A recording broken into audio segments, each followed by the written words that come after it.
Não é fácil liderar, é um grande desafio e nós estamos vivendo dias desafiadores.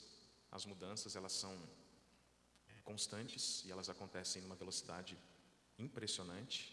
Então é desafiador ser um líder hoje e principalmente de um público tão efervescente, tão latente, tão intenso quanto os adolescentes.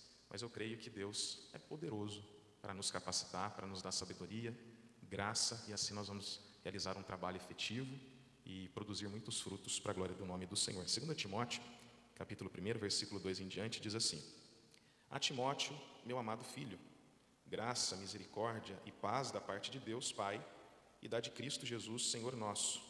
Dou graças a Deus, a quem desde os meus antepassados sirvo, com uma consciência pura, porque sem cessar faço memória de ti nas minhas orações, noite e dia, desejando muito ver-te, lembrando-me das tuas lágrimas para me encher de gozo, trazendo à memória a fé não fingida que em ti há, a qual habitou primeiro em tua avó Lóide e em tua mãe Eunice, e estou certo de que também habita em ti.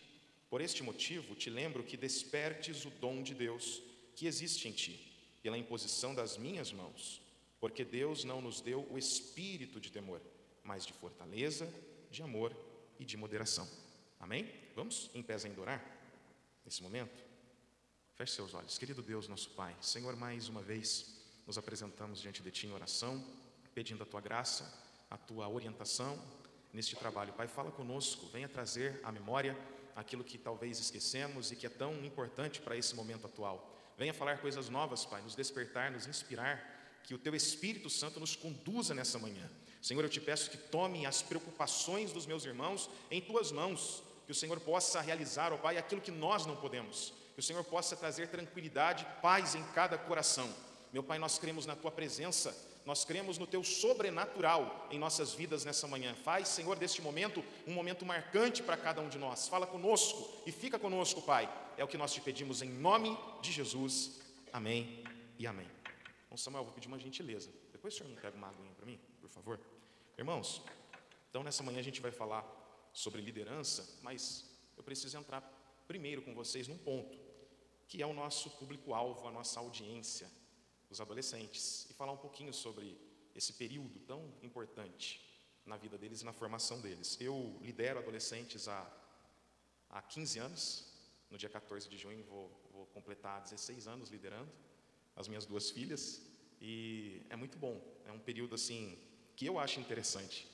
A Nádia tem um pouquinho de dificuldade, porque ela não gosta muito de conflito, de discordância de ideia, e eu amo um debate, eu amo uma polêmica.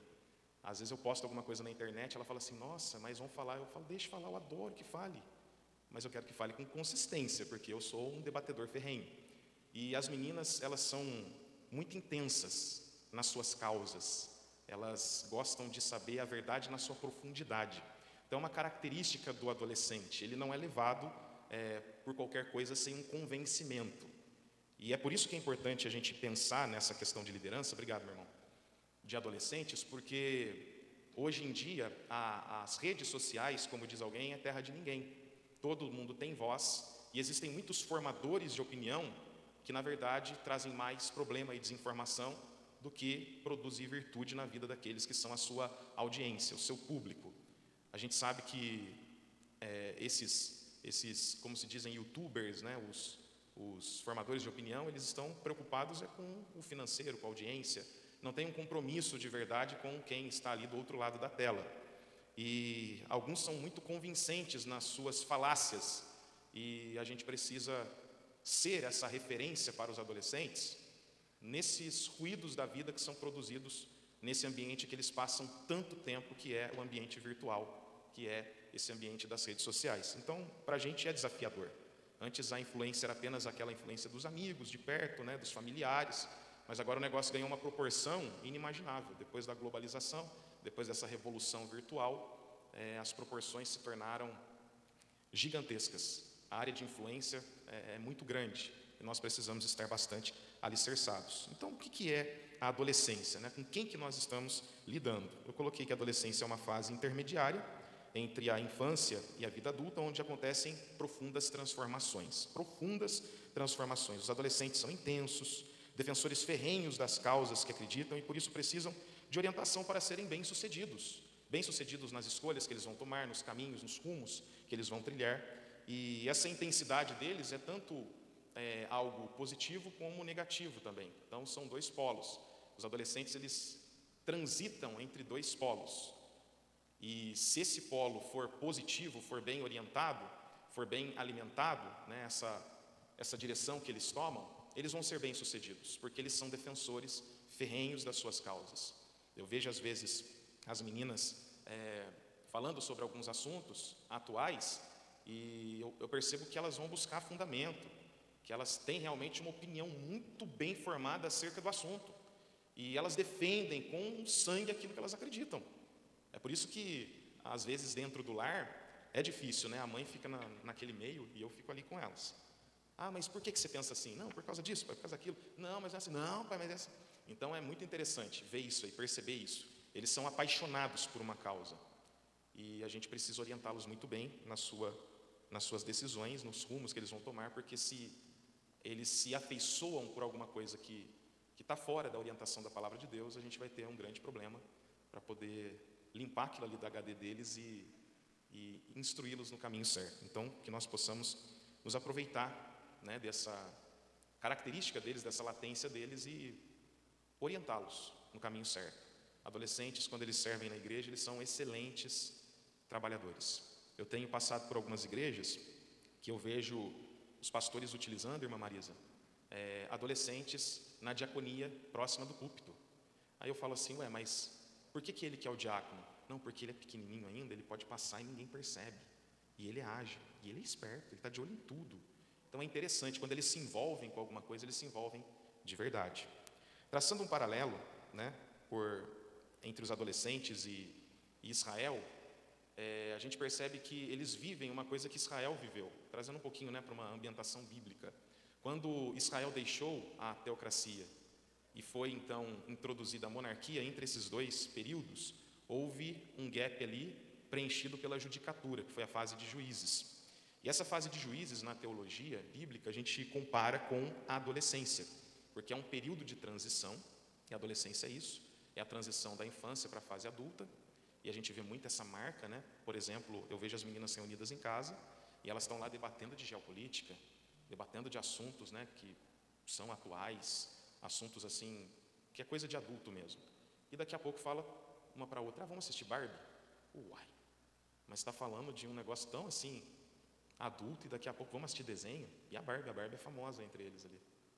Tem um laço emocional, né, com a Barbie. E eu acho interessante, que é umas meninas grandonas, né, do meu tamanho assim, e estão lá falando coisa de mocinha, e vamos fazer isso, vamos fazer aquilo, eu quero fazer tal faculdade, daqui a pouco vamos assistir um desenho. Adolescência é isso. E essa fase de Israel, o período de juízes, é marcado por essa transição. Ora eles tinham uma liderança, ora não tinham, então eles viviam entre a ordem e o caos, entre ser uma coisa e ser outra coisa, e é comparado então esse período à adolescência na formação da nação de Israel. Então, a adolescência é um período de transição que a gente vai ter que conviver com isso. Ora você vai estar falando com um adulto, ora você vai estar falando com uma criança, e a gente vai precisar de muito trato para lidar com eles. É o período marcado por algumas coisas que são positivas e negativas, né? Por exemplo, rebeldia. A gente depara, né? Acaba se deparando com adolescentes que são rebeldes. Graças a Deus eu não precisei lidar com isso em casa, mas na igreja sim. Dirigindo igreja, me deparei com alguns adolescentes que eram bastante rebeldes, principalmente em relação à casa de Deus, às coisas de Deus, mas Deus foi nos dando graça e hoje eles são apaixonados pela igreja. A gente precisa ter muito tato para tratar com eles nesse período, porque essa rebeldia ela tem uma fonte, ela tem uma origem, e às vezes a gente vai combater os efeitos, mas não vai chegar nas causas. Por quê? Porque não aprofundamos o nosso relacionamento com eles. A gente precisa conhecê-los bem de perto para poder entendê-los e saber de onde vem aquele traço. Crise de identidade, então não sei quem eu sou, não sei o que farei, não sei para que fui chamado, não sei por que estou aqui. A gente vê isso hoje prolongando-se também para a fase adulta. A gente vê alguns jovens que já são, né, de idade mais avançada um pouquinho, que ainda têm essas questões não resolvidas, mas na adolescência é muito marcada essa questão da crise de identidade. É por isso que é notável, por exemplo, a gente vê a postura de Daniel.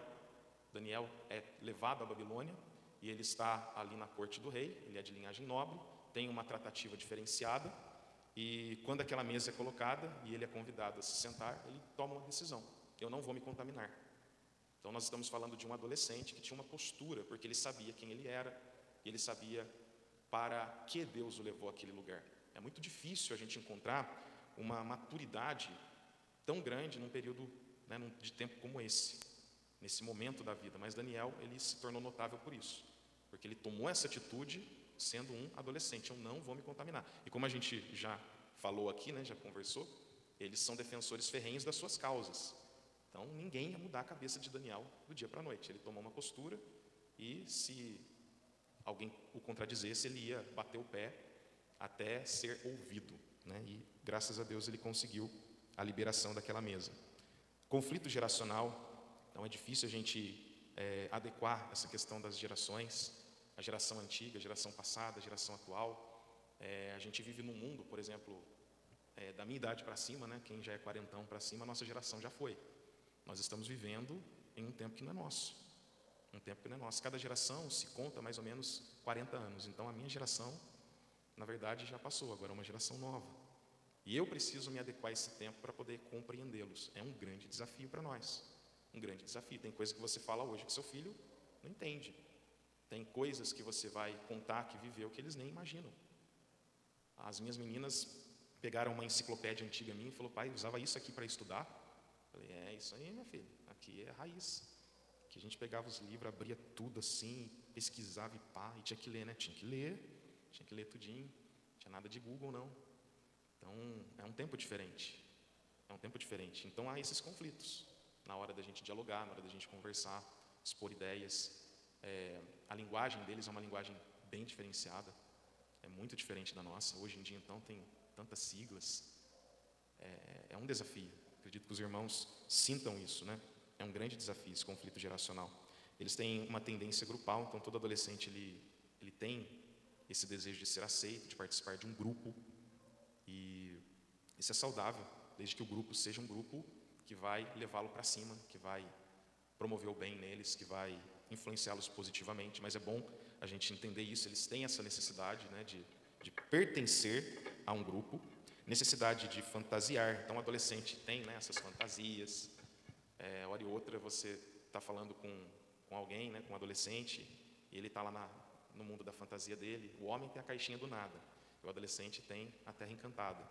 Então ele está lá na terra encantada, pensando, né, sonhando, as meninas sonhando com um príncipe ungido de Deus, os meninos sonhando com luta, com guerra, com bomba, sei lá. Cada um tem as suas ilusões aí, né, as suas fantasias, sonhando com game, sonhando com alguma coisa que para eles é relevante. Mas esse mundo da fantasia faz parte da adolescência. A minha menina mais velha gosta muito de leitura. Ela lê muito desde pequenininha, e ela gosta muito de ler também livros clássicos, romance, e às vezes ela está lendo, aí ela começa a descrever a cena, e eu falo: você estava lá? O livro traz tanta riqueza de detalhe. Não, pai, é que eu começo a imaginar. Ai, aquelas roupas, ela passa a mão assim como se ela tivesse vestida com a roupa. Então eles vivem essa fantasia. É muito bonito isso, porque na fase adulta parece que a gente fica fixado na realidade. Isso traz para a vida da gente um peso. É bom a gente sonhar, é bom a gente ter algumas fantasias também positivas, mas o adulto ele é muito realista, ele se depara com as verdades da vida, e a gente fica uma pessoa, às vezes, um tanto que negativista, até mesmo enfadonha. Mas é uma característica muito boa deles, essa questão da fantasia, do fantasiar. E também, né, eles têm como característica a evolução sexual, onde eles vão se descobrir, onde eles vão viver essas transformações fisiológicas, emocionais, e a gente precisa saber lidar com tudo isso e orientar bem, orientar os meninos, orientar as meninas. Por isso é tão interessante na liderança dos adolescentes a gente ter a participação de um irmão, de uma irmã, né, os dois sexos, para poder trabalhar com eles e atingir de forma plena todas as suas necessidades. Alguns conselhos, queridos irmãos, importantes para a gente liderar os adolescentes. E aquelas artes ali que vão aparecer, elas têm um simbolismo, tá? Então, o primeiro conselho é: seja um adulto legal, mas não um adolescente. Olha lá o Adam Sandler ali, sempre faz filmes de comédia, e ele tem essa característica de rejuvenescer nos papéis. Então, o líder do adolescente, ele é um adulto bem resolvido, ele é um adulto legal, ele é um adulto que já viveu a sua adolescência, que já enfrentou os seus dilemas e venceu. Ele está aí de pé e agora ocupa uma posição de liderança. Mas para ele se conectar com o adolescente, para ele gerar esse engajamento com o adolescente, ele não precisa ser um adolescente. Não precisa andar com a calça caída. Não precisa, irmão, irmã, não precisa falar gírias, né? Conhecer tudo. Às vezes eu me interesso em conhecer algumas coisas porque eu tenho 2 adolescentes em casa e se eu não entender o que elas estão falando, o diálogo cessou. Então é importante a gente entender. Entender assim, fazendo uma pesquisa mesmo na internet profunda ali, pesquisa os termos que eles utilizam para você saber do que eles estão falando. É interessante isso, entra no Google ali e vê o que é, né? Flopar, o que é uma coisa, outra coisa. E entender, mas eu não preciso me tornar um adolescente. É ridículo isso. A gente é adulto, já passamos da fase. Quem é adolescente, viva como adolescente, não queira ser adulto. Mas quem é adulto não queira ser um adolescente para poder ganhá-los, porque eles vão ficar com vergonha de você. É assim que eu ouço lá em casa. Não faz isso, vocês já são adultos, não me faz pagar esse mico. Então, é isso, não precisamos voltar a ser adolescentes para poder engajá-los. Segundo conselho, seja exemplo em tudo ou não te ouvirão, não te seguirão. Se existe uma faixa etária, se existe um tempo da vida onde a gente precisa de fato ser exemplo, amados irmãos, é esse tempo. É esse tempo. Eles vão te ouvir e vão te seguir, vão te ter como referência, se eles enxergarem na sua vida as verdades que você fala, que você verbaliza, que você está ensinando para eles. Do contrário, eles não vão te seguir, não vão te ouvir, não vão nem perder tempo. Aconteceu na escola das meninas que chegou um professor lá fantástico, ele era notável, cara inteligente, bem versado, falava bem, legal, mas aí o tempo foi passando e eles foram percebendo que ele contava história demais. E daí ele começou a se embananar nas histórias que ele contava. Gente, todo dia minha filha chegava em casa e falava: pai, hoje o professor falou isso, falou aquilo. A gente riu na hora. Pai, ele já teve 20 empresas, ele já passou por tantos países. Então eles perceberam que o camarada é um papudo, né? um mentiroso, e perderam toda a admiração que tinham nele. Então hoje, quando ele começa a falar, elas sentem repulsa, aversão, e generalizou a sala inteira. A sala inteira fala a mesma coisa. E era alguém que chegou, né, notável, legal, descolado, trazendo muita novidade para eles, muita informação, mas eles viram que não condiz. Pronto, acabou, morreu. Então eles vão seguir a gente, vão ouvir a gente, se enxergarem em nós verdade, se enxergarem em nós o exemplo. E aí que eu me preocupo muito, irmãos, porque a gente trabalha também com redes sociais, a gente sabe o que é estar ali como um influenciador, e a gente sabe que muitos deles são vazios, são pervertidos, mas eles falam com tanta autoridade, com tanta verdade a mentira deles, né, com tanta consistência, que eles acabam cativando, e às vezes a gente não consegue cativar. Então que nós possamos ser esse espelho para os nossos adolescentes. Se não vai fazer, não fala. Agora, se você de fato vai fazer, aí se comprometa, faça, e eles vão te ouvir, vão te seguir. A gente não precisa ser notável, precisamos apenas ser honestos e verdadeiros, aí tudo vai correr bem, tá? Mais um conselho: dê ao grupo um propósito claro e definido. Onde que nós vamos chegar? Onde nós queremos chegar? Qual é o nosso propósito para esse ano? Qual é o propósito para esse ano? O que a gente vai querer promover nos adolescentes esse ano? Qual causa que a gente vai abraçar esse ano? A gente precisa estabelecer isso com eles, fazer eles se unirem com vocês em torno de uma causa. Tem um líder que eu gosto muito de ouvir, o Douglas Gonçalves, que ele tem, né, uma fala que é universal dentro da igreja dele, mas que ele estabelece como meta para cada departamento. Para os adolescentes não é diferente. Então a meta deles é ser parecidos com Jesus, é serem cópias de Jesus, é o sentido deles. E cada ano eles vão alinhando, né, essa fala a alguma direção. Para ser uma cópia de Jesus esse ano, a gente vai trabalhar tal e tal área, a gente vai caminhar sobre tal temática. Então dá uma causa para eles poderem se envolver, para eles se envolverem, uma direção para eles se envolverem. E bata sempre nessa tecla: nós estamos buscando tal coisa. Eles vão abraçar, eles precisam de uma causa. E se a gente não der essa causa para eles, os youtubers vão dar. E aí vai ser difícil a gente conseguir tirar isso deles. Então, dê ao grupo um propósito claro e definido. Ainda dá para a gente estabelecer alguma coisa a partir de hoje, para eles poderem focar e vocês buscarem juntos. Mas um conselho seja acolhedor e conselheiro. Todo líder de adolescente é um conselheiro. Todo líder de casais é um conselheiro de casais. Líder do circo de oração, a líder é uma conselheira das irmãs. Então nós precisamos aconselhá-los. Não dá para apenas vir aqui cumprir uma agenda de dirigir culto, de apresentar um louvor, não dá. Então a liderança vai além. E eles vão criar esse laço afetivo com vocês e vocês vão ser a voz que vai orientá-los além dos pais e até mesmo mais do que o pastor da igreja. Eles vão se abrir com vocês. Então sejam acolhedores. O aconselhamento sempre ele inicia com a acolhida. Às vezes a gente vai mais ouvir do que falar. E com adolescente a gente tem que ouvir. É difícil ouvir às vezes.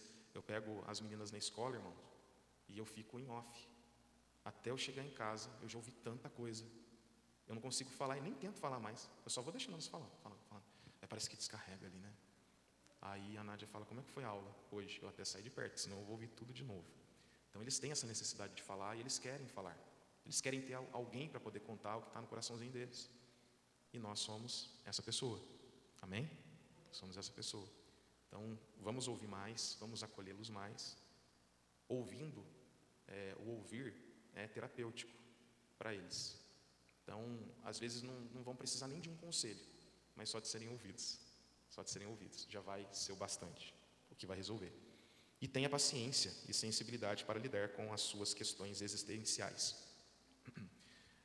Paciência para poder lidar com essas questões, porque nós vivemos num tempo onde a questão das emoções ganhou uma proporção muito grande e alarmante. Muito grande mesmo. Vocês viram que olha o símbolo da paciência ali. Ela é muito paciente, né? Com ela é papum. Então não siga esse exemplo. É irônico.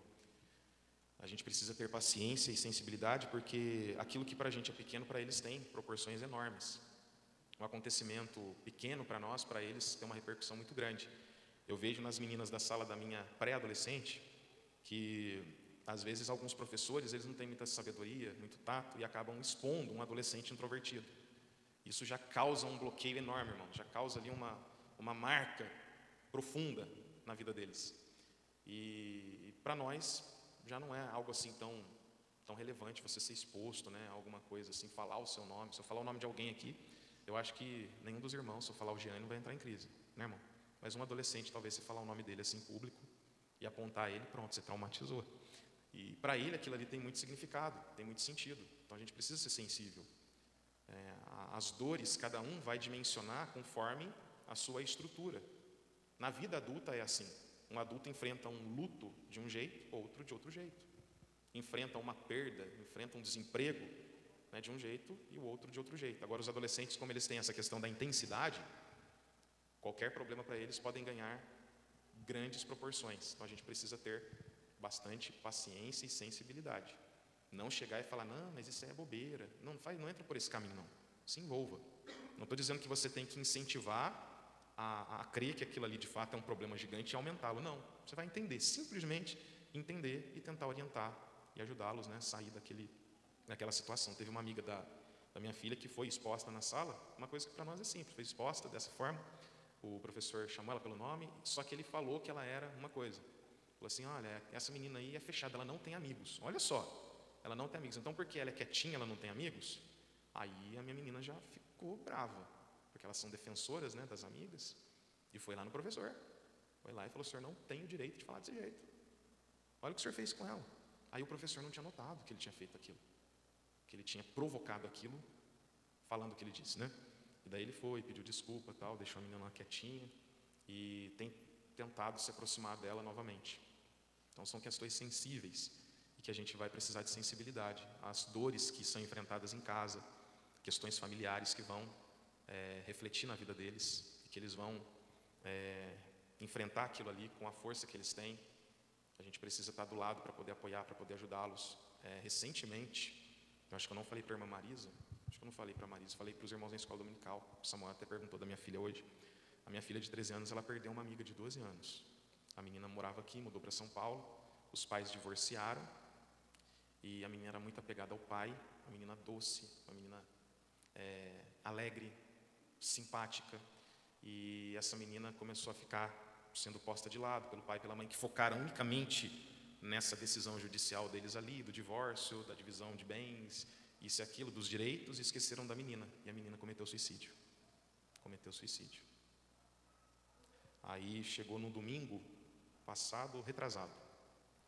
Ela cometeu suicídio numa quinta-feira, daí no sábado à noite a gente já se organiza para a escola dominical. Domingo de manhã eu acordo, eu passo pelo quarto da Juliane, a Juliane está chorando. Aí falei para minha esposa, conversa com a Júlia, porque ela não está bem, aconteceu alguma coisa. Ou é a respeito da menina. Aí a Nádia chegou lá, a Juliane estava em prantos por causa do que aconteceu com a menina. Ela ficou vendo as postagens no Facebook dos familiares, tal, dando os pesares. E ela começou a se questionar. Falou para a Nádia, por que eu não percebi que ela estava assim? A gente conversava todo dia pelo WhatsApp, todo dia fazia chamada de vídeo. Eu não percebi. Depois, por que Jesus não revelou para mim? Por que, mãe, que Jesus não contou para mim fazer alguma coisa? E ela estava nessa situação, e a Nádia falou, vai para a escola dominical, eu vou ficar aqui com ela, eu preciso agora dar uma atenção especial para ela. E eu pensei que a minha filha ia ficar um bom tempo, com esses dilemas. Mas graças a Deus, irmãos, o Espírito Santo veio, iluminou, acalmou o coraçãozinho dela, e ela conseguiu superar aquela fase, mas foram pelo menos uns 3, 4 dias onde ela sentiu intensa dor. Aí você chega numa pessoa assim, que está com uma amiga que agora vive à distância, e fala assim, isso não é nada, isso é a vida, esquece disso. Não é assim que a gente faz. A gente precisa entender, se sensibilizar, transmitir o amor, a compaixão, para poder ajudar a superar esse momento. E quantas situações como essas estão acontecendo todos os dias, irmãos? Todos os dias, às vezes está aí debaixo dos nossos olhos. É por isso que é importante os líderes estarem com os olhos abertos. Eu fui ministrar em Virgínia com a Nádia, alguns meses atrás, no mês de abril. Era um congresso de jovens. E a igreja estava muito sensibilizada, porque naquele mês, na cidadezinha de Virgínia, 3 suicídios haviam acontecido. Uma cidade de 5 mil habitantes. 3 suicídios, um jovem e 2 adolescentes. E naquela semana, uma adolescente de 13 anos, uma pré-adolescente, tinha tirado a vida. A igreja estava muito sensibilizada. Quando a Nádia fez o apelo de manhã, ela ministrou de manhã e eu à noite, na hora que ela terminou de fazer o apelo, já tinha várias pessoas no altar entregando a vida para Jesus. Sabe quando você faz o apelo assim e não precisa forçar? Aí eu pensei, à noite vai ser festa da igreja. Quando eu comecei a fazer o apelo, vinha famílias chorando no altar, foram 26 pessoas no altar chorando. Eu não terminei o apelo. Tamanho era a necessidade que eles estavam tendo ali de Deus, de uma resposta de Deus para a vida deles, para preencher esse vazio da alma deles. Então nós estamos vivendo tempos difíceis, mas como respostas de Deus para essa geração. Então creia que você é a resposta de Deus para esses adolescentes. Você crê assim, irmão? Amém? Você é um instrumento de Deus para lidar com esse tempo e com essas questões. E agora, olhando para a liderança em si, nós já conhecemos, já falamos um pouquinho, sobre o nosso público, sobre a nossa audiência, sobre os nossos liderados. Vamos falar um pouquinho sobre o que é e o que não é liderança. Então, eu enumerei 3 coisas aqui sobre o que é e 3 sobre o que não é liderança. Tem muitas definições, tem definições que são muito corporativas, ligadas às empresas, mas eu acho que essas aqui fazem sentido. Primeiro, liderança é a capacidade de inspirar, motivar e animar pessoas. Então, líder é essa pessoa que inspira, que motiva, que traz ânimo. Líder desanimado, irmão, misericórdia. A vida já tenta desanimar a gente precisa de alguém que vai nos colocar para cima, que vai nos levantar, que vai nos dar uma causa, uma direção. E essa pessoa é o líder que é essa fonte de inspiração para os seus liderados. Segundo, liderança é a habilidade de administrar pessoas e processos. Eu quero ser líder, mas eu não quero lidar com processos e nem com pessoas. Então eu estou no lugar errado, porque o líder, ele vai lidar com pessoas, ele vai tratar com pessoas o tempo todo.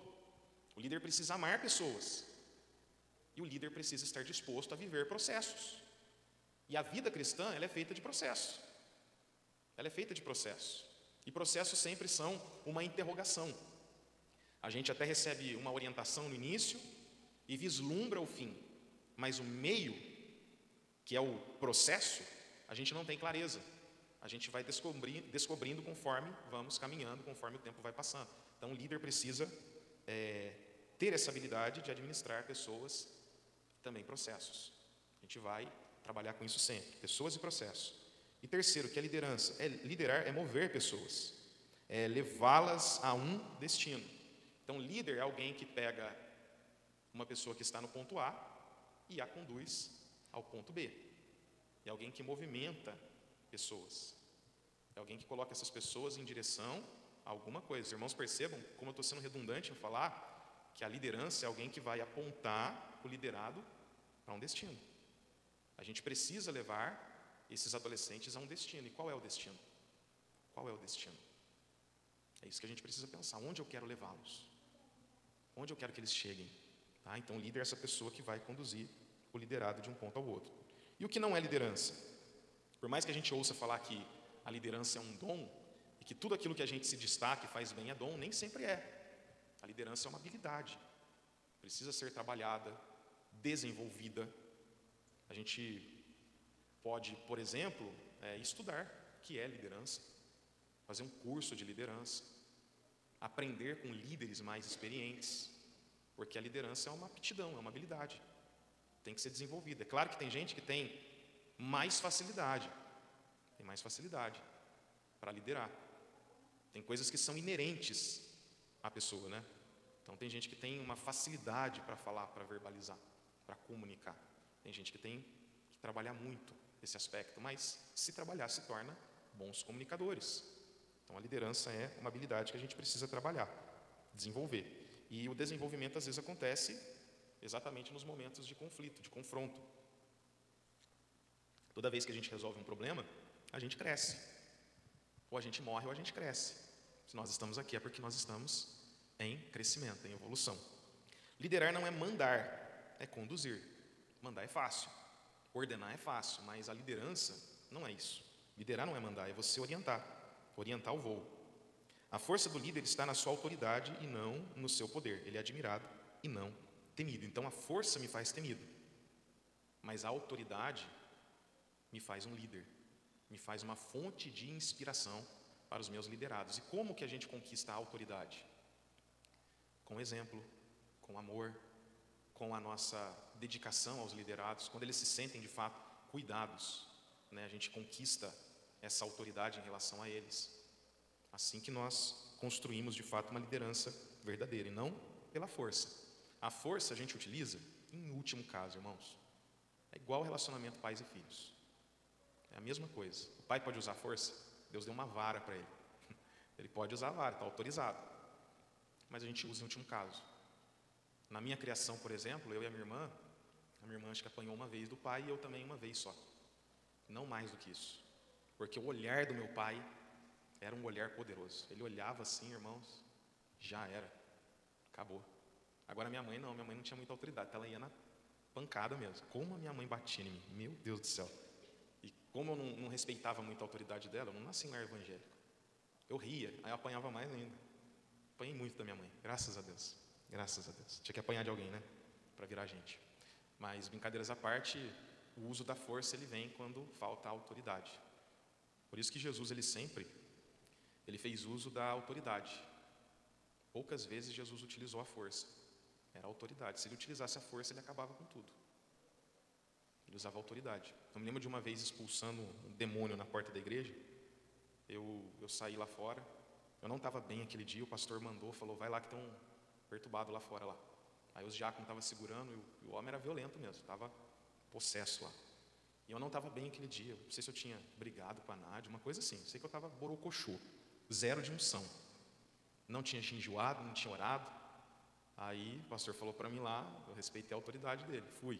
Na hora que eu cheguei lá, o endemoniado soltou um, soltou do outro e veio. E daí os irmãos, em vez de ficar perto, mas já foram embora. O pastor está aí. Aí foram saindo, aquele endemoniado lá olhou para mim e falou assim, eu vou te arrebentar, vou te partir no meio. Aí na hora eu lembrei, filho de quem eu sou, aí vem a autoridade. Falei para ele assim, se você conseguir passar o meu pai, você pode fazer comigo o que você quiser. Na hora, irmãos, ele deu um passo para trás. Na hora que ele deu um passo para trás, eu dei 2 para frente e falei, sai em nome de Jesus. E saiu. Não porque eu tinha poder, mas porque eu estava revestido da autoridade de um filho de Deus. E qualquer filho de Deus tem mais autoridade do que o demônio mais poderoso do inferno, porque a autoridade vem do Pai. Então essa é a diferença de poder e autoridade. O que Deus deu para Jesus? Filipenses descreve isso, a partir do capítulo 2, a partir do versículo 5.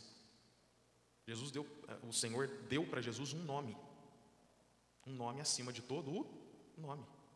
E diante desse nome, todo joelho se dobrará. É autoridade, não é poder, é quem Ele é. Então o líder, ele é revestido de autoridade. Quem usa o poder constantemente não é líder, é um chefe ou um tirano. E terceiro, liderança não é ocupar uma posição. Não é ocupar uma posição. Tem gente que é líder só para ter a posição. Não soma nada, não acrescenta nada, não faz nada. Então, gente, posição não é o nosso alvo. Não é o nosso alvo. A gente vê muito isso com os obreiros, tá? Falo de peito aberto.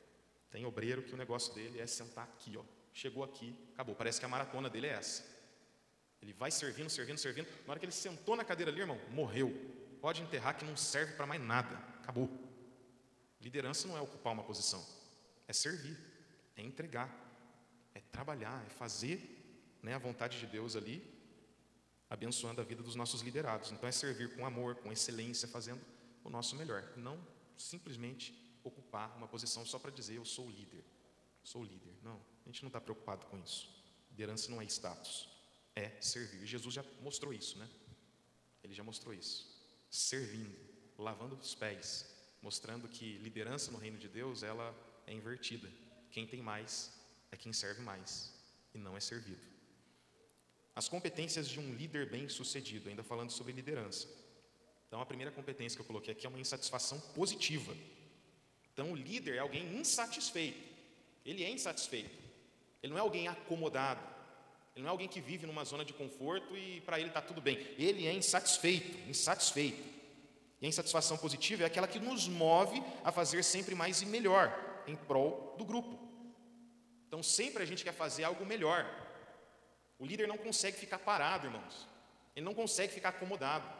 Se está ruim, ele está pensando em alguma coisa para melhorar. Se está bom, ele está pensando, buscando inspiração para fazer algo melhor ainda. Então esse é o líder. E você tem condições de fazer algo melhor, algo maior para a glória de Deus. Irmãos, creem assim? Amém? Então essa insatisfação tem que estar na gente, não a negativa. Porque a negativa torna a gente crítico. E crítico, irmãos, ele nunca é lembrado. A gente lembra da arte, mas a gente não lembra de quem a criticou. A gente lembra da arte do artista, mas de quem fez a crítica, a gente não sabe nem o nome e nem quer saber. Nem quer saber.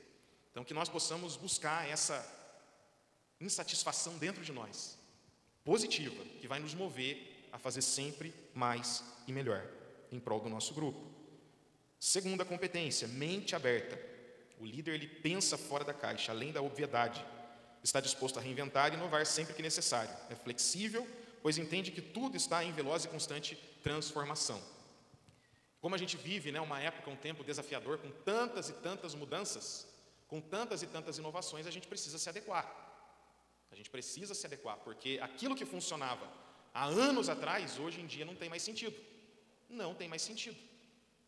Irmãos, eu estou usando uma versão da Bíblia aqui, que a Assembleia de Deus ela tem como a nossa Bíblia principal, que é a Almeida Revista e Corrigida. Tem palavras aqui que hoje não existem mais. Aí eles lançaram a nova Almeida atualizada. Teve outras revisões, mas a mais nova, de 2017 para cá, é a nova Almeida atualizada, que o nosso ministério está já introduzindo, e eu creio que em breve será a nossa Bíblia oficial, a tradução oficial. Então tudo passa por transformação. E eu coloquei ali uma frase que é o seguinte: a mão ela tem que ser fechada na essência e aberta na contextualização. Então eu tenho que trazer coisas novas, eu preciso contextualizar, né, as ferramentas, os meios, mas a essência eu preservo. Então nada impede de eu fazer um culto diferente, fora do formato que a gente tem aqui tradicional, desde que a essência seja preservada.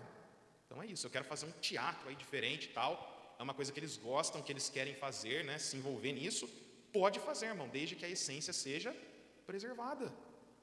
Preserva a essência, mas os meios da gente trabalhar são inúmeros. A gente tem redes sociais, né, tem Instagram, Facebook, tem oportunidade de fazer lives, tem oportunidade de assistir, né, conteúdos interessantíssimos aí com os jovens. Usa dos meios. Usa dos meios, não mantenha o mesmo formato em todo lugar. Tem um único padrão que tem que ser respeitado, que é a essência. A essência não muda. O que é elementar, que é teologicamente dogmático, a gente não mexe. Mas mudar o formato das coisas, a gente muda. Por exemplo, há um tempo atrás se falava de grupo dos varões. Hoje em dia tem um novo nome, né? Rede de homens. É a mesma coisa, é a mesma essência. É juntar homem para glorificar a Deus, para adorar a Deus, para ter conversa saudável, para ouvir pregações a respeito de homens que têm propósito, que são virtuosos, que são servos de Deus. É a mesma coisa, só mudou o nome, talvez o formato do culto. Então isso a gente tem que estar muito aberto, tá? Aberto a essas inovações e nos apropriar delas. O mundo está em constante evolução, constante. Eu participei, aliás, de um curso há 3 anos, isso, 2020, com o pastor Javier Casademonte. Ele é um espanhol que mora aqui em São Paulo. E o curso era Liderando a Igreja do Futuro, isso em 2020. Ele falou sobre um óculos que operaria a internet dos sentimentos. Então, com esse óculos, você ia acessar a internet, você ia olhar, eu olhava aqui para o Jean, e de acordo com aquilo que ele colocou nas redes sociais dele, se ele colocou lá que ele estava triste e tal, o óculos ia me dar o perfil dele do dia. Ó, o Jean está triste. E até algumas frases motivacionais para me trazer para ele. Fora acesso, né, à internet e tal, a um monte de coisa. E o projeto era que isso acontecesse em 2025. E depois a internet dos pensamentos, que ele apresentou para a gente lá, a questão do metaverso e tal. E a internet dos pensamentos seria um chip, alguma coisa que seria acoplado na nossa mente, a gente ia ter acesso às informações da internet, navegar e até um tipo de comunicação telepática pela mente. E isso era um projeto para 2030, irmãos. No dia, acho que foi essa semana agora, a Apple anunciou os óculos. Vai ser comercializado a partir de janeiro de 2024, fevereiro, os óculos, por um preço inicial de $17.000, mas depois a tendência é baixar até o preço do iPhone mais top do momento. O Elon Musk, ele já fez o projeto Tesla, que está aí operando, e tem o Neuralink. O Neuralink é um chip neural, ele é implantado no cérebro, e esse chip vai conectar a mente da pessoa à nuvem. A pessoa vai ter acesso às memórias dela a hora que quiser, vai poder fazer upgrade da mente, vai poder dar comandos a tecnologias, por exemplo, para a luz acender, porta abrir, carro, né, fazer ignição, tudo com a mente. E outras coisinhas mais. Por exemplo, se a pessoa não movimenta a mão, e aqui que é chamativo, né, nessa questão de saúde, ela não tem movimento da mão, a mente vai dar uma ordem para a mão movimentar e a mão vai funcionar. Então são promessas. E a partir do dia 26, ou desde o dia 26 de maio, foi autorizado a realização de testes desse Neuralink em seres humanos. Até anteriormente era apenas ratos, né, animais, mas do dia 26 de maio para cá já é permitido aos seres humanos e eles já estão projetando um valor aproximadamente $10.000 para você adquirir o Neuralink. A implantação é feita na sua mente, cirurgicamente, e dá para você remover se você não gostar. Pensa bem, abrir a cabeça para colocar e depois para tirar. E é tão sério isso que já tem vários já na lista de espera para poder receber esse Neuralink. Então olha para os irmãos verem como que o mundo está evoluído. Eu gravei um vídeo para uma faculdade há 2 semanas atrás falando exatamente do diálogo da fé com essa tecnologia chamada Neuralink. Se é possível ou não, se é aceitável ou não à luz da Bíblia. E é claro que eu falei que não, que dei os meus pontos lá do porquê. Mas é algo que saiu do campo do debate, já está operando. Algo que a projeção era 2030, 2023, já está pronto. Então, irmãos, o mundo está acelerado, constante evolução. Vamos nos apropriar daquilo que é bom e fazer bom uso. Não estou dizendo que você tem que ter o TikTok, se você tiver chamada para isso, tenha seu TikTok lá e conduza os seus adolescentes, mas faça bom uso de tudo que é novo para poder cativá-los, de tudo que é bom. Amém? A gente precisa ter a mente aberta. Não ficar pensando que os moldes do passado são para o tempo presente. Hoje em dia, se você fizer um culto ao ar livre em algum lugar aí, não vai ter resultado mais. E eu me lembro de cultos ao ar livre que eu fiz quando eu era pastor de igreja, tiveram resultados assim impressionantes, irmãos, impressionante. E talvez nesse mesmo lugar hoje não funcione mais. Então, tudo muda, e a gente precisa estar aberto a isso, tá? Albert Einstein, ele tem uma frase que eu acho muito interessante: tolice é fazer as coisas sempre do mesmo jeito e esperar resultados diferentes. A gente quer fazer tudo sempre do mesmo jeito, esperando o mesmo resultado. Não vai funcionar. Se eu quero um resultado diferente, eu preciso inovar, melhorar, fazer coisas diferentes. Terceira competência, coração dilatado. Todo liderado deve caber nele. Então, todo adolescente tem que caber dentro do seu coração. Todo adolescente. A gente precisa, de fato, adotá-los. Adotá-los. Irmãos, tem adolescentes, mesmo a gente vivendo num contexto cristão, que tudo que eles têm é a gente. Tudo que eles têm. A irmã Marisa, que trabalha de escola, então as irmãs, né? Tudo que eles têm de apoio emocional, afetivo, espiritual, é a gente. Então a gente precisa ter um lugar especial no coração para cada um deles, até para aqueles que são mais difíceis. Todo liderado deve caber nele. O líder bem-sucedido ama mais os liderados do que a liderança. Então isso aqui é um ponto também crucial. Tem líder que ele ama a liderança, mas ele não ama os liderados. Ele ama o status, a posição, a gente já passou por isso aqui, né, nesse caminho. Ele ama esse lugar, mas ele não ama os liderados. Então ele não é um líder. Porque o líder, antes dele ser nomeado, ele já tem os seus seguidores, ele já ama o seu público, ele já ama os seus liderados. E ele é capaz de liderar sem ter a posição. Sem ter a posição. Agora tem líder que tem os liderados, mas ele só enxerga a posição.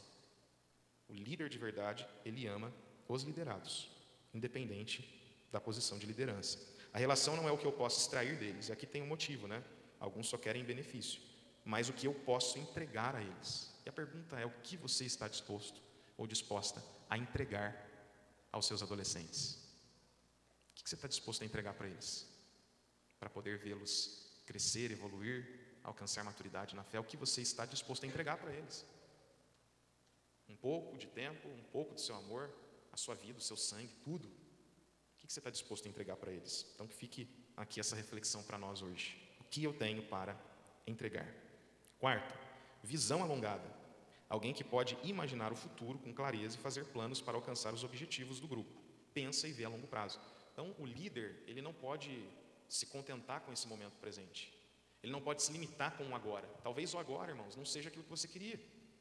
Não seja aquilo que você esperava. Eu vejo muitos líderes que assumem a liderança, principalmente do grupo dos adolescentes, que é essa fase de transição, geralmente são grupos menores, né? Pelo menos é o que eu vejo assim, a nível de campo e em muitos lugares.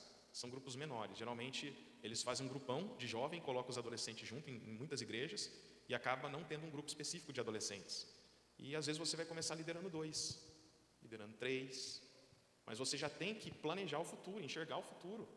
Trabalhar pensando, vai crescer, vai aumentar, a gente vai alcançar outros adolescentes, esse grupo vai crescer, amém, irmãos? A gente precisa ter essa expectativa e projetar, pensar no futuro, não apenas ir vivendo o momento. E se o momento for desafiador, ter a expectativa de que lá na frente vai melhorar, e eu preciso me preparar para isso, eu preciso me preparar para crescer. Às vezes o crescimento não acontece porque a gente não se prepara para crescer. A gente quer viver um crescimento do mesmo jeito. E se a gente não crescer, talvez eles não vão crescer também em número. Eles não vão crescer no pessoal e também numericamente. Então a gente precisa pensar a longo prazo. Tá? Vamos olhar para a frente, para o futuro. E comprometimento afetivo. Compromisso, envolvimento e responsabilidade com o grupo. Responsabilidade com o grupo. Eu deixei uma frase aqui do John Maxwell, que diz que liderança é assumir responsabilidades enquanto outros inventam justificativas. Então liderar é um grande compromisso, é uma grande responsabilidade que nós assumimos, que portanto a gente vai cumprir com excelência em nome de Jesus, amém, irmãos? Está pesado ser líder? Está desafiador? Mas quem crê que vai conseguir, que vai ser um bom líder, que vai viver coisa nova? Aleluia, Deus tem coisas novas, e o Deus que chama, que vocaciona, Ele tem coisas grandes para nós, irmãos. Eu creio nisso, eu tenho visto isso. Então creia que, por mais que seja desafiador agora, Deus tem coisas grandes e Ele recompensa cada um. Amém? Vamos continuar aqui. Qual a missão do líder cristão? Então qual é a missão? Eu enumerei algumas coisas, é claro que a gente não consegue, né, exaurir todas. Eu nem tenho competência para isso, mas aquilo que Deus tocou, eu coloquei aqui. Primeira missão, conduzir os seus liderados à maturidade da fé. Então a primeira missão nossa com os adolescentes é levá-los a uma maturidade de fé, fazê-los crescer na fé. Crescer na fé. E como a gente vai fazer isso? O Espírito Santo vai nos orientar e sempre a gente vai ter como base os princípios da palavra de Deus. A gente tem que desenvolvê-los na fé. Se os adolescentes não são batizados com o Espírito Santo, precisamos orientá-los, ensinar para eles o que é o batismo, ensinar para eles que está à disposição deles, que eles também são eleitos para o batismo com o Espírito Santo, fazê-los desejar isso. Se estão lá ainda oscilantes entre tomar a decisão de passar pelas águas ou não, nós precisamos orientá-los, precisamos ajudá-los a crescer na fé, a serem vidas que oram, vidas que têm compromisso com Deus, comunhão com Deus, vida com Deus. Então a nossa primeira missão é essa, é fazê-los crescer na fé, adquirir maturidade. Segundo, destravar o potencial de seus liderados. Então todo líder é aquela pessoa que vai enxergar o potencial, e enxergando o potencial eu vou ajudar o meu liderado, o meu adolescente, a se destravar para poder viver esse propósito que Deus colocou na vida dele. Então eu tenho que destravá-lo, ativá-lo, ativar o seu potencial, ajudá-lo a enxergar o seu potencial e a colocá-lo em prática. O próprio apóstolo Paulo, ele disse a Timóteo: eu exorto que despertes o dom de Deus que está em ti, que foi dado a ti pela imposição das minhas mãos. Olha só o que Paulo disse, a gente fez essa leitura. Ele disse: eu sei que você tem um dom, eu sei que foi pela imposição das minhas mãos, eu vi em você esse dom, eu exorto que você desperte ele, e eu estou aqui para te ajudar a despertar esse dom. Então nós vamos destravar esses adolescentes, porque tem muito potencial aí, irmãos. O que seria de nós se os adolescentes não assumissem a mídia nesse tempo de pandemia? Todas as igrejas, quem comanda as mídias são os adolescentes. A gente ficou perdido, mas eles pegam o celular, já faz tal. Eu vi uma mocinha, a Nádia deu uma aula de confeitaria na segunda e na terça-feira, e eu fico lá fazendo uns videozinhos para ela, mas tinha uma mocinha, irmãos, que ela era profissional. Ela arrebentou, fez umas filmagens assim, muito legais. Uma jovenzinha, uma adolescente. Então a gente precisa acreditar que há potencial neles e desenvolver esse potencial, destravar. Às vezes o potencial está ali, mas está travadinho, né? Então o líder vem, o líder vai destravando, ele vai ajudando essas amarras a saírem e esse adolescente então florescer para a glória de Deus. Abraham Lincoln disse que a maior habilidade de um líder é desenvolver habilidades extraordinárias em pessoas comuns. Então o líder é alguém que consegue desenvolver habilidades, enxergar potencial e elevar a pessoa, destravando esses potenciais nelas. Terceiro, promover a unidade do grupo. Então uma coisa que o líder tem que atentar nessa questão da unidade do grupo é que ele tem que unir o grupo, buscar essa unidade. É claro que tem alguém ali que no momento está influenciando negativamente, então a gente precisa dar tirar um pouquinho, né, do foco daquela pessoa ali, promover a unidade, mas não dar muita voz para aquela pessoa, trabalhar ela, para o grupo não ser influenciado negativamente, mas a gente tem que promover essa unidade, não incentivar as panelinhas, né, os grupinhos. A gente tem que unir o grupo como um todo, e dá para fazer isso. Em algumas convocações gerais a gente une eles. Quer ver uma coisa que dá para unir eles? Uma coisa simples: orar de mãos dadas. Faz a oração de mãos dadas. Eu lembro que quando eu dirigi uma congregação lá em Aparecida, eu tive um problema muito grande com o círculo de oração. Tinha muitas irmãs lá de 40, 50 anos que ainda eram adolescentes na mente. E tinha umas briguinhas, umas disputinhas assim bastante infantis. E a gente teve que fazer esse trabalho de vamos pegar na mãozinha, orar junto, e as barreiras foram caindo por terra. Foi o jeito inicial de aproximá-los, né? Orando junto, depois uma mesa junto, aí caiu as barreiras e o grupo se uniu novamente. Os adolescentes, a gente tem muitas formas de trabalhar com eles, né? Promover um cafezão, promover um momento aí desportivo, um momento mais lúdico, mais descontraído, para poder conectá-los como um grupo. E é bonito isso, eu acho muito bonito. Terminar um culto, vamos lá comer uma pizza, vai o grupão lá. É bonito. Então, isso é importante para eles, a gente promover essa unidade no grupo. A integração na igreja local também, né? Trazê-los para a igreja, ensiná-los a amar a igreja, ensiná-los que a vida deles é igreja. A igreja faz parte, e grande parte da vida deles. Eles têm que pensar na igreja, eles têm que sentir falta da igreja, e a gente é quem inspira, é quem motiva eles a ter esses sentimentos. E também fortalecer os laços com a família. Os irmãos têm esse poder, essa autoridade de ajudá-los no seu relacionamento familiar. Como eu disse, tem muitos lares que são disfuncionais.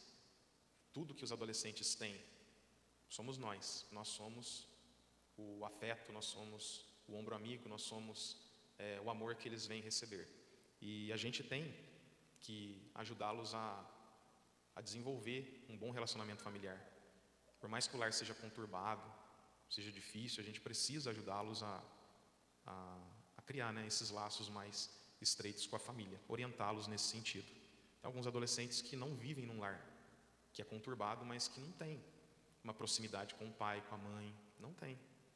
Então, irmãos, nós temos que buscar em Deus essa graça para poder ajudá-los a se desenvolver nesse sentido. Por exemplo, eu não tinha assim, um problema grande com o meu pai, apesar de vê-lo fazer muita coisa errada, ver minha mãe triste desde pequenininho. Mas o próprio jeito dele proceder, ele não era uma pessoa de abraçar, de falar eu te amo, ele tinha outras formas de demonstrar o cuidado dele.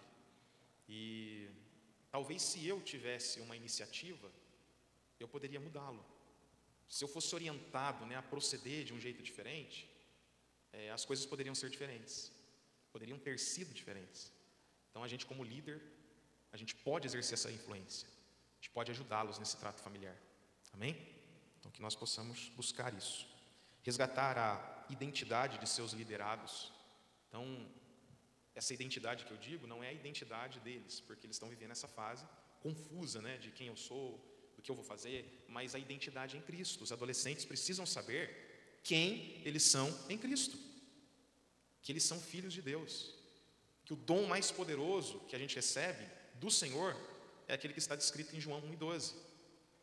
E deu-lhes o poder de serem feitos filhos de Deus. Nós somos filhos de Deus. Então essa identidade em Cristo, nós precisamos resgatar neles. A questão da paternidade.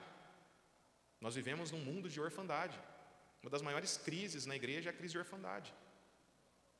É a gente tratar Deus como divindade. A gente lida com a divindade, mas não tem um relacionamento com o Pai. E Jesus em todo o tempo ensinou uma coisa para a gente. Pai, Pai. Quando você orar ao Pai. Quando você pedir ao Pai. Então Jesus em todo o tempo, ele introduziu a paternidade de Deus na exposição que ele fazia do reino de Deus. Porque Israel mesmo não tinha uma visão de paternidade individual. Israel entendia que Deus era pai da nação de Israel no coletivo, mas não que Deus era um pai pessoal, que eu posso falar para ele, Abba, paizinho, meu pai. Então os adolescentes precisam entender isso, a paternidade de Deus, e muitos deles têm problema em relação ao pai aqui na terra, ao seu pai terreno, ao seu pai de sangue, biológico. E isso traz algumas deformidades na concepção deles acerca do Deus Pai. Há uma transferência. Eles enxergam, né, o relacionamento deles com Deus igual ao relacionamento deles com o Pai aqui da terra. E a gente precisa ensinar para eles quem é o Deus Pai. A partir do momento que o crente entende que ele é filho de Deus, tudo muda. Tudo muda, irmãos. Tudo muda. Amém? Então nós precisamos resgatar essa identidade deles em Deus e em Cristo. E 5, levar esperança aos seus liderados. Um líder, né, secular, Napoleão Bonaparte, ele disse que um líder é um vendedor de esperança. Então não dá para eu liderar sem transmitir esperança. Eu sou um portador de esperança, um portador de boas novas. Então nós somos esses líderes que levam esperança. Eu queria que os irmãos abrissem a Bíblia, para a gente partir, né, para o término, Mateus capítulo 4. Existem muitos modelos de liderança, se você olhar, por exemplo, na vertente da administração. Eu sou formado em comércio exterior, administração, com ênfase em comércio exterior, e a gente aprende, né, na faculdade os estilos de liderança. Mas eu queria falar de 2 estilos aqui, bíblicos, que é a liderança de Jesus, numa perspectiva que Deus me deu, porque existem muitos aspectos da liderança de Jesus que a gente poderia falar, mas não dá para exaurir tudo, e eu também não tenho competência para falar de tudo, mas eu quero falar daquilo que Deus me mostrou biblicamente. E a liderança do Satanás, tá? As duas, esse duelismo aí, Jesus e o diabo. E como que é tão, essa questão, né, de como eles lideram tá bem assim, presente nas lideranças. A gente precisa escolher como nós vamos liderar. Mateus capítulo 4, diz o texto: então foi Jesus conduzido pelo Espírito ao deserto para ser tentado pelo diabo. E tendo jejuado 40 dias e 40 noites, ele teve fome. Chegando-se a ele o tentador, disse: se tu és o Filho de Deus, manda que estas pedras se tornem pães. Ele, porém, respondendo, disse: está escrito, nem só de pão viverá o homem, mas de toda palavra que sai da boca de Deus. Então o diabo transportou a cidade santa e colocou-o sobre o pináculo do templo, o alto do templo, e disse-lhe: se tu és o filho de Deus, lança-te daqui abaixo, porque está escrito: aos seus anjos dará ordens a teu respeito, e tomar-te-ão nas mãos, para que nunca tropeces em alguma pedra. Disse-lhe Jesus: também está escrito: não tentarás o Senhor teu Deus. Novamente o transportou o diabo a um monte alto, e mostrou-lhe todos os reinos do mundo e a glória deles, e disse-lhe: tudo isso eu te darei, se prostrado me adorares. Então disse-lhe Jesus: vai-te, Satanás, porque está escrito: ao Senhor teu Deus adorarás, e só a ele servirás. Então o diabo o deixou, e eis que chegaram os anjos e o serviram. Então aqui a gente vê, amados irmãos, como que é o estilo de liderança do diabo. Ele promete tirar uma dor, resolver um problema e realizar um sonho. Ele trabalha com essas duas coisas, tá? Tirar uma dor e realizar um sonho. Então as lideranças que são manipuladoras, elas agem assim: eu vou tirar uma dor sua e eu vou te ajudar a viver um sonho. No caso de Jesus ele teve fome, o diabo então ali lhe deu uma direção para ele saciar a fome dele, e depois ele faz uma promessa: você me adorar prostrado, eu vou te dar todos os reinos da terra. Em Lucas capítulo 4 é interessante, deixa eu ver se é Lucas mesmo, ou é Lucas ou é Marcos, vai falar assim que, aqui, Lucas 5, e o diabo levando a um alto monte, mostrou-lhe num momento de tempo todos os reinos do mundo, num momento de tempo. Então a liderança manipuladora, ela promete tudo isso apenas por um momento de tempo, para ela obter o que ela quer. Ela promete tirar a dor, promete realizar um sonho, e até cumpre, né, de certa forma, mas tudo isso dura um tempo, porque não há um compromisso de amor, não há um laço de amor ali. Então o negócio é apenas trazer aquele seguidor, trazer aquela pessoa para ser liderada por ele, para extrair algum benefício. Mas a liderança de Jesus é diferente. Capítulo 5 de Lucas, quem está com a Bíblia aberta aí no capítulo 4, vem para o 5. Esse texto aqui é muito conhecido, e a gente vê aqui, né, Jesus pedindo o barco de Pedro emprestado para poder fazer uma pregação, e ele prega, e depois ele manda Pedro ir ao mar alto. Olha só, Jesus já estava liderando Pedro antes mesmo de chamá-lo formalmente. Ele dá um comando para Pedro ir ao mar alto, lançar a rede. Pedro vai, obedece a palavra, ele volta feliz, contente, realizado. O barco estava cheio de peixes. Então a ordem de Jesus, a liderança de Jesus teve sucesso ali naquele momento. E Jesus, ele faz uma coisa a mais. Ele revela o propósito de Pedro. Ele diz assim para Pedro: a partir de hoje, você será um pescador de homens. Então, o líder que lidera por inspiração é alguém que vai dar sentido e propósito na vida do seu liderado. Ele vai resolver os problemas, ele vai ajudar a resolver os problemas. No caso, Pedro estava frustrado, a pesca foi uma decepção total, e Jesus, então, lhe dá uma palavra de ânimo: vai lá, tenta de novo. Ele vai curar a frustração de Pedro, fazendo Pedro ser bem-sucedido. Pedro vive um sonho porque o barco de Pedro estava vazio, mas agora o barco de Pedro está cheio, irmãos. Você crê que você vai fazer isso também em nome de Jesus? Eu estou sentindo Deus aqui. Os barcos vão encher em nome de Jesus. E é um comando, é uma palavra, é uma direção que Deus vai te dar para isso acontecer. E ele então está vendo lá o barco cheio, está feliz com aquilo ali, só que a liderança de Jesus vai além. A liderança de Jesus vai revelar para Pedro que o fim de Pedro não é um barco cheio de peixes. O propósito de Pedro, o sentido de Pedro não é encher um barco de peixes, mas é encher barcos de homens para a glória de Deus. Então os irmãos imaginem que a grande pesca maravilhosa de Pedro, de fato, segundo o propósito que Jesus revelou para ele, aconteceu em Atos dos Apóstolos, quando Pedro prega a palavra debaixo da unção do Espírito Santo, e quase 3.000 peixes entram na rede de Pedro. Então Jesus, ele revela o propósito, e nós somos chamados por Deus para revelar propósito na vida dos nossos liderados. Amém, irmãos? Então a liderança é mais profunda do que a gente pode imaginar. Nós fomos ungidos por Deus para trazer sentido nessas vidas, para apontar o destino delas, para revelar o dom e o propósito que elas têm. Eu queria terminar falando sobre a liderança de Paulo, as marcas da liderança de Paulo. E daí eu peço que você abra sua Bíblia onde a gente iniciou a leitura, 2 Timóteo, capítulo 1. A gente fez a leitura do texto, e como a hora já está avançada, eu queria apenas pegar aqui as particularidades com os irmãos. A primeira marca da liderança de Paulo é o amor. Versículo 2: a Timóteo, meu amado filho. Meu amado filho. Engraçado que depois que eu pastorei a igreja, já fazem muito tempo que eu não trabalho assim com igreja no pastoreio, mas eu não consigo deixar de chamar os irmãos de filhos. Acho que quem é pai nasceu para ter filho mesmo. Então nós como líderes, nós temos filhos espirituais. E Paulo tratava Timóteo com esse amor.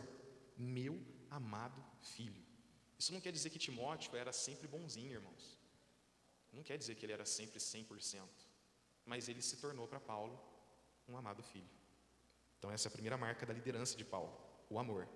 A segunda marca é a paternidade, também aqui no versículo 2. Meu amado filho. Então Paulo foi esse paizão de Timóteo, esse líder pai. E a gente precisa de líderes que sejam pais, que tenham esse mesmo amor, essa mesma afeição pelos seus liderados. Se a gente enxergá-los como filhos espirituais, a nossa tratativa com eles vai ser completamente diferente. A gente não vai enxergar números, nós não vamos enxergar números, a gente vai enxergar filhos espirituais, que estão ligados em nós, em um laço de amor. Terceira marca, intercessão. Olha só o versículo 3. Eu dou graças a Deus, a quem desde os meus antepassados sirvo, com uma consciência pura, porque sem cessar eu faço memória de ti nas minhas orações, noite e dia. Então, mais uma marca da liderança de Paulo era a intercessão. Não dá para a gente liderar sem orar pelos nossos liderados, a gente precisa orar por eles. Se necessário for, promova campanhas de oração com eles. Eu tenho um rebanho ali da escola dominical, que eu senti as dificuldades dos irmãos e propus lá no nosso grupo a gente fazer uma campanha de oração. Começamos dia 1º de junho e vamos terminar dia 30 de junho. É uma campanha só dos homens ali da escola dominical, por problemas financeiros, vida emocional, familiar, espiritual. Tudo aquilo que foi levantado como problemática, a gente colocou nessa campanha e nós estamos unidos em oração, para a gente vencer essas batalhas em nome de Jesus. Então a oração, a intercessão é necessária, irmãos. Não dá para liderar sem orar, e sem orar especificamente pela vida deles, porque tem coisa que Deus vai ter que revelar para você. Eles não vão falar, você vai ter que orar e Deus mostrar, Deus revelar. E tem respostas também que eles vão obter através das suas orações, porque você é uma autoridade constituída por Deus para poder orientar e abençoar e conduzir a vida deles. Quarta marca é o entusiasmo. Versículo 4: desejando muito ver-te, lembrando-me das tuas lágrimas para me encher de alegria. Então Paulo tinha essa intensidade. Ele era animoso, entusiasmado. O líder tem que ser entusiasmado, irmão. Por mais difícil que esteja, né? O momento que a gente está passando ali, a gente precisa enxergar adiante, ver além do horizonte, ver um futuro abençoado. Eu me lembro do testemunho de Moody. Moody queria ser professor da escola bíblica dominical, um grande evangelista. E o pastor na época falou para ele: você precisa ter uma classe para você ser professor. Ele falou: tudo bem. Ele saiu pelas ruas animado, que ele era professor da escola dominical, não tinha um aluno, mas ele era. E ele foi evangelizando e trazendo. E a classe dele, em um determinado tempo, era a maior da igreja que ele congregava naquele momento, porque ele foi atrás, animoso, esperançoso, em busca do seu sonho. E ele conseguiu ter essa classe, né, volumosa de alunos da escola dominical. Então a gente precisa ter esse ânimo, essa disposição, essa fé de que se Deus me colocou nesse lugar, não é à toa, é por um propósito. E nós vamos frutificar, a obra vai crescer, o nome do Senhor vai ser glorificado. Amém, irmãos? Amém? Mais uma marca é envolvimento. E aqui eu queria que vocês atentassem bem comigo. Envolvimento. Olha os versículos 5 a 7, que está descrito aqui. Trazendo à memória a fé não fingida que em ti há. Então Paulo conhecia, em primeiro lugar, ele conhecia o caráter de Timóteo. Ele conhecia o caráter de Timóteo. A quinta marca é envolvimento. Olha como que Paulo estava envolvido com Timóteo, com o seu liderado. Ele diz: trazendo à memória a fé não fingida que em ti há. Então Paulo sabia que a fé de Timóteo era autêntica, não fingida. Ele conhecia o caráter de Timóteo. Segundo, Paulo conhecia a espiritualidade de Timóteo. A fé não fingida que em ti há, ou que em ti habita, em outras traduções. Então Paulo sabia que Timóteo era uma pessoa autêntica, que tinha uma fé verdadeira, que tinha uma espiritualidade verdadeira. Paulo conhecia a condição espiritual de Timóteo. Timóteo é uma pessoa que tem fé. Paulo conhecia. Terceiro, Paulo conhecia a família de Timóteo, irmãos. Olha o que o texto está dizendo. A fé não fingida, que em ti há, qual habitou primeiro em tua avó, Lóide, e em tua mãe, Eunice. E eu estou certo que também habita em ti. Então, Paulo sabia que habitava em Timóteo uma fé, que habitou primeiro na sua avó e na sua mãe. Então, Paulo sabia o nome da mãe de Timóteo, irmãos. Paulo sabia o nome da avó de Timóteo. E aqui fica uma reflexão, um pensamento. Nós estamos, de fato, conectados com os nossos adolescentes? A gente conhece eles de verdade? Porque às vezes a gente julga o livro pela capa. Quando a gente não conhece, o grande problema é a gente julgar. A gente pode interpretar errado. A gente não conhece a realidade. Então, Paulo era tão próximo, ele estava tão envolvido com o seu liderado, com o seu jovem Timóteo, que ele sabia o nome da mãe, ele sabia o nome da avó, e ele conhecia também a espiritualidade delas, porque ele disse que a fé que estava em Timóteo, primeiro, esteve nelas. Olha só como que é abrangente a questão da liderança. A gente precisa se envolver mais. Paulo conhecia o dom de Timóteo. Por esse motivo, te lembro que despertes o dom de Deus que existe em ti pela imposição das minhas mãos. Paulo sabia qual era o dom que Timóteo tinha. Paulo sabia o potencial de Timóteo. Será que a gente sabe o potencial que esses adolescentes têm? Vamos olhar com um olhar mais apurado. Eu tenho certeza que a gente vai enxergar coisas ali que a gente não tinha percebido ainda. Coisas boas. Amém? Então vamos olhar com um olhar mais apurado. Paulo conhecia os temores de Timóteo. Olha só o que Paulo disse. Porque Deus não nos deu, versículo 7, o espírito de temor, mas de fortaleza, de amor e de moderação. Portanto, não te envergonhes do testemunho do nosso Senhor. Então Paulo sabia que Timóteo tinha alguns temores. Paulo conhecia as fraquezas de Timóteo. A gente precisa conhecer as fraquezas dos nossos adolescentes. Tem adolescente que precisa ser chamado por envolvimento. Se você não chamar, ele não vem. Se você não chamar com cuidado, ele não vem. Então a gente precisa conhecer isso para poder ajudá-los. E Paulo conhecia as enfermidades de Timóteo. Se a gente ler lá em 1 Timóteo 5:23, a gente vai ver Paulo falando que Timóteo tinha um problema no estômago, e Paulo fala das suas frequentes enfermidades. Paulo era até meio médico, ele falou, você tem que tomar um suquinho de uva, né, um vinhozinho de manhã para o teu estômago. Então Paulo conhecia tão bem Timóteo que ele sabia até a doença que o Timóteo tinha. Irmão, será que de fato a gente conhece esses adolescentes? A gente está entrando no mundinho deles? A gente está penetrando lá nas profundezas deles para a gente poder ajudá-los, liderá-los, orientá-los? Amém? Então fica esse ponto de reflexão aqui para todos nós. A liderança de Paulo também era baseada no exemplo, versículo 13. Conserva o modelo das sãs palavras que de mim tens ouvido, na fé, no amor que há em Cristo Jesus. Então Paulo era exemplo. Você tem ouvido eu falar e falar daquilo que ele vivia.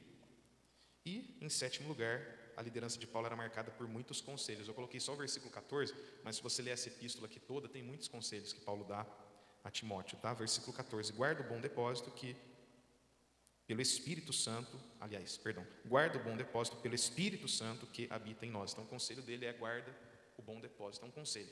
A liderança de Paulo era marcada por conselhos, e nós, como já falamos no princípio, somos conselheiros. Irmãos, eu não coloquei ali nos slides, mas eu queria que você, para a gente finalizar, abra sua Bíblia em Lucas capítulo 2. Às vezes você pensa assim que um adolescente, não sei, né, estou supondo aqui, um adolescente não tem tanta expressão dentro do reino de Deus. A gente pensa que, por ser uma fase assim, de trânsito, né, de transição, eles não são tão relevantes dentro desse contexto dos planos de Deus, e eles são. Eles são mais relevantes do que a gente pode imaginar. Eu quero que você leia comigo Lucas capítulo 2, versículo 46. Lucas capítulo 2, versículos 42 até o 46, até o 47. Lucas 2, 42 ao 47. E tendo ele já 12 anos, quantos anos? 12 anos. Subiram a Jerusalém segundo o costume do dia da festa, era Páscoa. E regressando eles, terminados aqueles dias, ficou o menino Jesus em Jerusalém, e não o souberam seus pais. Pensando, porém, eles que viria de companhia pelo caminho, porque era uma romaria, né? Sempre nas grandes festas judaicas tinha essa romaria, principalmente Páscoa, Pentecostes e Tabernáculos, que são as 3 principais.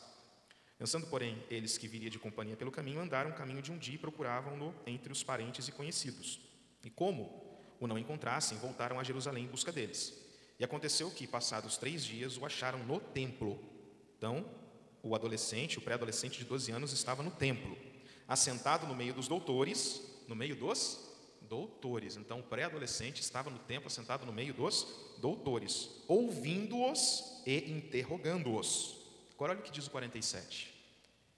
E todos os que o ouviam, admiravam a sua inteligência e respostas. A alta cúpula da sabedoria daquela época, a alta cúpula erudita daquela época, estava recebendo de um pré-adolescente respostas para o seu tempo. Eles são importantes, porque na boca deles, Deus coloca respostas para perguntas que as pessoas mais elevadas do nosso tempo ainda não conseguiram discernir e responder. Então, eles são importantes, porque eles têm essas respostas. Então, eu sinto a Deus aqui nesse momento. Eu já recebi das minhas meninas respostas de perguntas que há muito tempo eu tenho feito. Então, vamos tratá-los como preciosidades, como pessoas importantes para Deus, no reino de Deus. Eles são fundamentais. Eles não são apenas uma fase. Eles são fundamentais, porque na boca deles tem resposta para o nosso tempo e para perguntas que até hoje não tiveram essas respostas. Amém? Concluindo, liderar é um desafio em todo o tempo. Diante do cenário atual, é indispensável sermos orientados pelos conselhos infalíveis da palavra de Deus. O exemplo de Jesus, Paulo e outros líderes cristãos que fizeram a diferença em seu tempo nos inspira e alimenta a esperança. Que a gente possa cumprir com excelência esse privilégio que Deus nos deu de sermos líderes, onde Ele nos colocou. Não foi a irmã Marisa e nem foi, o nosso pastor que a colocou também. Tudo isso teve uma orientação, uma orquestração maior que veio dele. Ele nos nomeou para que a gente vá e dê fruto e o nosso fruto permaneça. Amém? Vamos orar? Convido os irmãos a se colocarem em pé. Vamos orar e vamos olhar para os adolescentes como esses amados que Deus vai usar para trazer respostas. Se a gente orientar eles bem, se a gente conseguir desenvolver o potencial deles, eles vão ser grandes instrumentos de Deus nessa geração. Os irmãos creem assim? Amém? Vamos orar? Querido Deus, nosso Pai, Senhor, muito obrigado por esse tempo. Muito obrigado, Pai, por tudo aquilo que o Senhor inspirou-nos a falar nessa manhã. Eu tenho certeza de que o Senhor já está trabalhando profundamente em cada coração, Pai. Um líder, Senhor, ungido e exercendo o seu ministério, Pai, faz toda a diferença. Faz toda a diferença, Pai. Eu te peço em nome de Jesus que nos ajude a cumprir a nossa missão, a sermos, Pai, esse líder que ama, que abraça, que se envolve, que desenvolve e que está comprometido com o propósito do Senhor. Abençoa cada um, meu Pai, nos desafios que tem pela frente. Que o Teu Espírito Santo venha capacitar, venha dar, ó Deus, as habilidades que faltam, venha acrescentar, Pai, aquilo que nós precisamos. Seja conosco, Pai, e glorifica o Teu nome em nossas vidas. É o que nós te pedimos em nome de Jesus. Amém e amém. Muito obrigado, meus irmãos. Deus abençoe a todos em nome de Jesus.